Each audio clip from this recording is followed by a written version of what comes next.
আমার মাকে পাজা পানে ধরিয়া আগুনের ভিতরে ফেলে দিলাম। জোরে জোরে বলি নাউজুবিল্লাহ।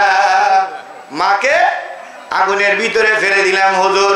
ফেলে দেওয়ার পরে আমার স্ত্রী আমাকে ধাক্কায় ধাক্কায় নিয়ে ঘরের ভিতরে নিয়ে চলে গেল। নিয়ে যাওয়ার পরে এদিকে লক্ষ্য করুন আমার ভাইরারে, এদিকে লক্ষ্য করুন, ধাক্কায় ধাক্কায় নিয়ে যাওয়ার পরে এবার ঘরের ভিতরে আটকানোর পরে আমি সকালবেলা আমার মা প্রত্যেক দিন একটা করে এক গ্লাস পানি একটা করে ডিম নিয়ে সুন্দর করে আমার শিওরে এসে দাঁড়ায় যেত। আমার ঘুম থেকে ফজরের আযান হয়ে গেল। এই ঘুম থেকে জাগরিত হয়ে যাওয়ার পরে আমার মাকে না দেখার কারণে আমার পানের বিবিকে ডাক দিলাম, পানের বিবি রে শোনো শোনো। আমার মা কোথায়? পানের বিবি ডাকতে বলছে, কোনো কথা বলে না।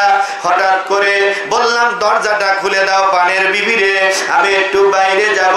আমার মা রাগ করেছে, কোথায় আমার মাকে কোথায় রেখেছো বলো বলো। মালিক ইবনে দিনার বলে, तमाम দুনিয়ার মানুষেরা তারপরে কি হলো হারুন বলো বলো, হারুন বলো বলো। হযরতে হারুন ডাকতে বলতেছে, হুজুর আমি দরজা খুলে দেখি